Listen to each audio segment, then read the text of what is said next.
औज़ुबिल्लाहिमिनश्शैतानिर्रजीम बिस्मिल्लाहिर्रहमानिर्रहीम। Dear students, अस्सलाम वालेकुम। हमारा आज का टॉपिक डियर स्टूडेंट्स है चेंज ऑफ वॉइस, मतलब सेंटेंसेस जो आपके टेंसेस एक्टिव वॉइस में हैं उनको पैसिव वॉइस में चेंज करने का तरीक़ा।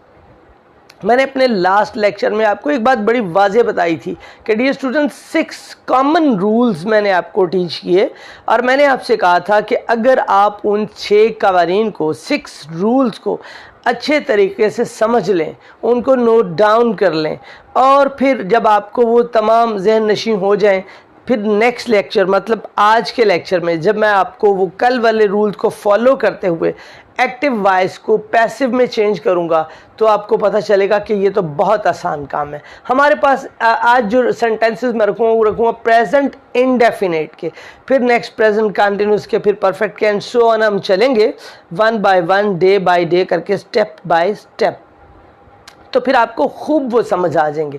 अगर हम सब गड़मड़ कर दें और इकट्ठे समझाना शुरू हो जाएं, आपको टेंसेस का पता ना चले, तो फिर वो आपके लिए समझना मुश्किल होगा, क्योंकि इसमें इन्वॉल्वमेंट जो उन 6 रूल्स के अलावा जो एक चीज़ एंटर होगी वो बाद में one by one, day by day करके होगी, वो होंगे आपके हेल्पिंग वर्ब्स। ठीक है, तो आज अभी जो हम पढ़ने जा रहे हैं प्रेजेंट इंडेफिनिट का एक सेंटेंस है एक्टिव वॉइस, इसको हम कहेंगे। एक्टिव वॉइस डियर स्टूडेंट्स होता है आपका टेंस होता है, ठीक है, उसको कहते हैं एक्टिव वॉइस और उसको चेंज करते हैं पैसिव वॉइस में।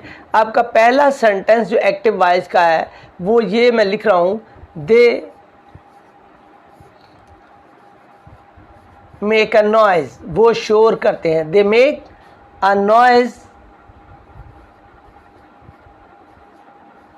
वो शोर करते हैं।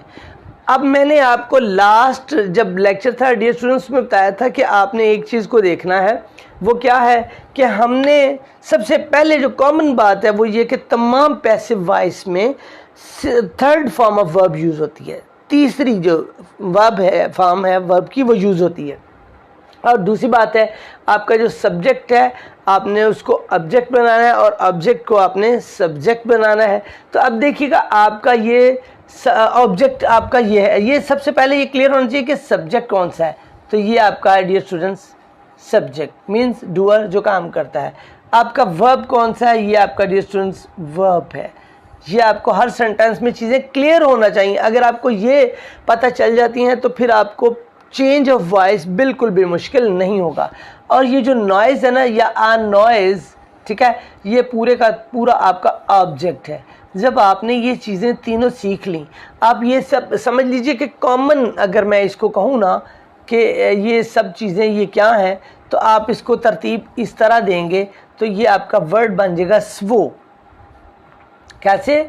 SVNO, यानी आपको सब्जेक्ट वर्ब और ऑब्जेक्ट का जब पता चल गया तो फिर आप रूल्स को फॉलो करते हुए इसको आराम से चेंज कर सकते हैं। अब आपका फार्मूला जो लास्ट डे वाले लेक्चर में था वो था कि ऑब्जेक्ट को आपने सब्जेक्ट बनाया। अ नॉइज़ आपका ऑब्जेक्ट है, इसको सब्जेक्ट की प्लेस पे लिख दीजिए तो क्या हो जाएगा, आ नॉइज़ यहाँ आ जाएगा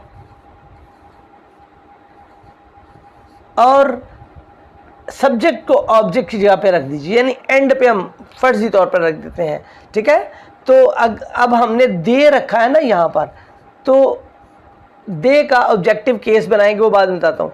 आ नॉइज़ आप यहाँ लाए, आ नॉइज़, उसके बाद आप हेल्पिंग वर्ब लगाएंगे तो जो प्रेजेंट इंडेफिनेट टेंस का सेंटेंस होगा उसमें हेल्पिंग वर्ब, ये चूंकि प्रेजेंट इंडेफिनेट है आपका, ये टेंस प्रेजेंट इंडेफिनेट है। कैसे पता चला? पता इस तरह चला कि सब्जेक्ट के बाद first form of verb use हुई है। फर्स्ट फॉर्म ऑफ वर्ब होती है हमेशा यूज़ प्रेजेंट इंडेफिनेट टेंस में बगैर कोई हेल्पिंग वर्ब लगे। ठीक है, तो ये आपका फर्स्ट फॉर्म ऑफ वर्ब है, दे के बाद मेक है।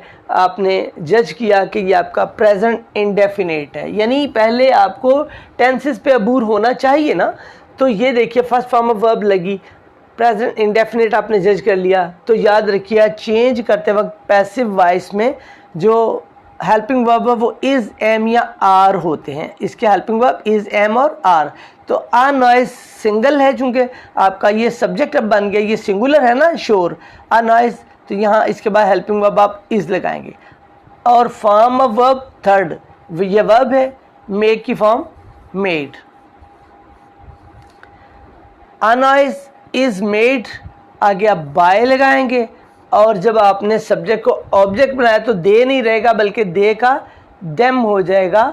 आपके जितने पर्सनल प्रोनाउंस हैं उनकी पहले लास्ट, बहुत अरसा पहले मैंने आपको फॉर्म्स बताई थी कि आई को कैसे आपने चेंज करना है। I, my, mine, objective case me, we, our, us, you, your या योर्स और you.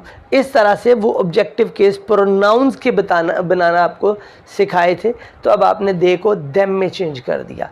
A noise is made by them, यानी वो शोर करते हैं, शोर उनसे किया जाता है। मैं इसको क्लियर कर रहा हूँ ताकि ये ज़्यादा बहुत ही कॉम्प्लिकेटेड सा बन रहा था, मुश्किल ना हो बाद में। A noise is made by them, a noise, उसके बाद helping verb, then third form of verb by, और देन आपका ऑब्जेक्ट। ठीक है, ऑब्जेक्टिव केस। ये फार्मूला अगर आप इसका कहें ना कि इसको क्या करना है, तो यहाँ पर आप लिख देंगे कि जो आपने सब्जेक्टिव फॉर्म लिखी है उसकी ऑब्जेक्ट की वो आएगी, और उसके बाद इज एम आर लगेगा। हेल्पिंग वर्ब आपका इज एम या आर, इनमें से कोई एक। किसको देखते हुए लगाएंगे?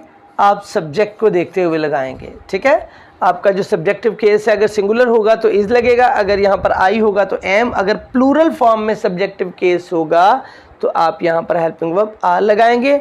और फॉर्म ऑफ वर्ब ऑलरेडी मैंने बताया हुआ है कि वर्ब आपका हमेशा थर्ड फॉर्म ही लगेगा, थर्ड। ठीक है, थर्ड फॉर्म, और उसके बाद आप बाय लगाएंगे और देन आपका ऑब्जेक्टिव केस लग जाएगा। ठीक है,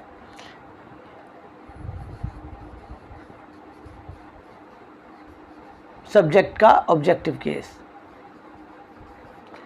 तो इस तरह से आपने ये सेंटेंस बना लिया। फर्ज कर लीजिए आप ये यहाँ पर एक सेंटेंस एक्टिव वॉइस, ये तो चूंकि पैसिव वॉइस है ना, अब आप एक्टिव वॉइस एक और ले रहे हो और आप कहते हो ही प्लेज क्रिकेट, वो क्रिकेट खेलता है। तो अब आपने क्या किया जनाब, ऑब्जेक्ट को सब्जेक्ट की जगह लिखा, तो आपने लिखा क्रिकेट, CRICKET, क्रिकेट, और क्रिकेट के बाद आप हेल्पिंग वर्ब लगाएंगे इनमें से कोई एक। इज, जाहिर है क्रिकेट के साथ एम तो नहीं लगेगा, आर भी नहीं लगेगा, तो अब आप इज लगाएंगे, क्रिकेट इज, और उसके बाद वर्ब की थर्ड फॉर्म, वर्ब आपका ये है, आप प्लेड लगाएंगे, cricket is played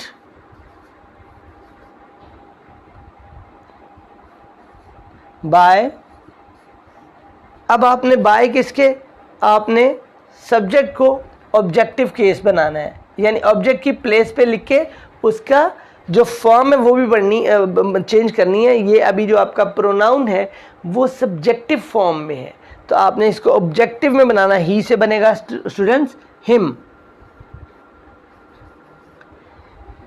cricket is played by him, cricket उनसे खेली जाती है, वो क्रिकेट खेलता है, क्रिकेट उनसे खेली जाती है। सपोज आप कहते हो आई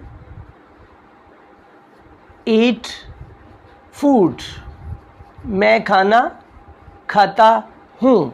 आई eat food, subject verb object. अब ऑब्जेक्ट को सब्जेक्ट जगह पे लिखेंगे, आप कहेंगे द फूड,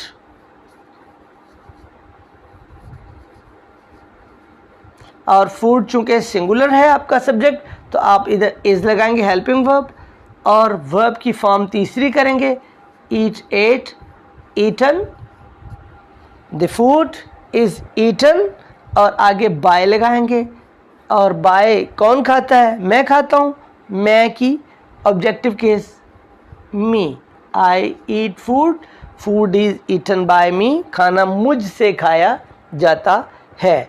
ठीक है, तो और अगर आप मज़ीद इसको समझना चाहते हैं तो मैं आपको एक आध और एग्जांपल यहाँ पर लिख कर समझाने की कोशिश करता हूँ। ठीक है, तो वो है यू लर्न अ पोएम, आप एक नज़्म याद करते हो। यू लर्न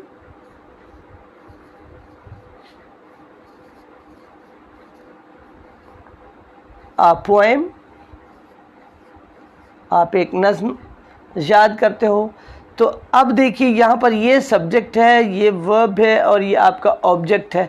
तो आपने ऑब्जेक्ट को सब्जेक्ट की जगह पे जब लिखना है तो आ पोएम शुरू में आ जाएगा, आ पोएम। और जब ये सब्जेक्ट आपने बना लिया तो इसके बाद helping verb is am are में से सिलेक्ट होगा ना, ये यहाँ पर मैंने आपको ये लिख दिया था। तो इज़ एम आर में से आप डेफिनेटली पोएम के साथ इज़ ही लगेगा। अ पोएम इज़ लर्न, आगे वर्ब है, वर्ब की थर्ड फॉर्म बनाएंगे, learn, learned, learned. A poem is learned by, कौन करता है जी? आप करते हो। सब्जेक्ट ये था तो बाय यू, इसका यू ही रहेगा, you, your, yours, and objective case you का यू होता है। तो इस तरह से आपने एक्टिव वॉइस को पैसिव वॉइस में तब्दील कर लिया। मेन चीज़ समझने की वही थी, जो 6 रूल्स हैं उनके तहत रहते हुए आप अपने सिलेबस की, आप अपनी क्लास की इंग्लिश की बुक बी की खोलेंगे, ठीक है, ग्रामर, और उसमें जो छोटे छोटे सेंटेंसेस होंगे आप उनको इस तरह 1 बाय 1 करके पकड़ेंगे और उन 6 रूल्स के तहत उनको एक्टिव से पैसिव में चेंज करने की आप कोशिश करेंगे। तो आपको इंशाल्लाह ताला एक्टिव वॉइस को पैसिव वॉइस में तब्दील करना बहुत आसान हो जाएगा। मुझे उम्मीद है आपको आज का मेरा ये लेक्चर अच्छा लगा होगा और आपको ये समझ भी आ गया होगा इंशाल्लाह अज़ीज़। अगर ऐसा है तो आप हमारे चैनल को लाइक कीजिए, शेयर कीजिए और सब्सक्राइब भी कीजिए और साथ में बेल आइकन को भी प्रेस कर दीजिए ताकि हर नया आने वाला जो लेक्चर है उसका नोटिफिकेशन आपको मिलता रहे। तो thank you for watching our video, see you next lecture. अल्लाह हाफिज़।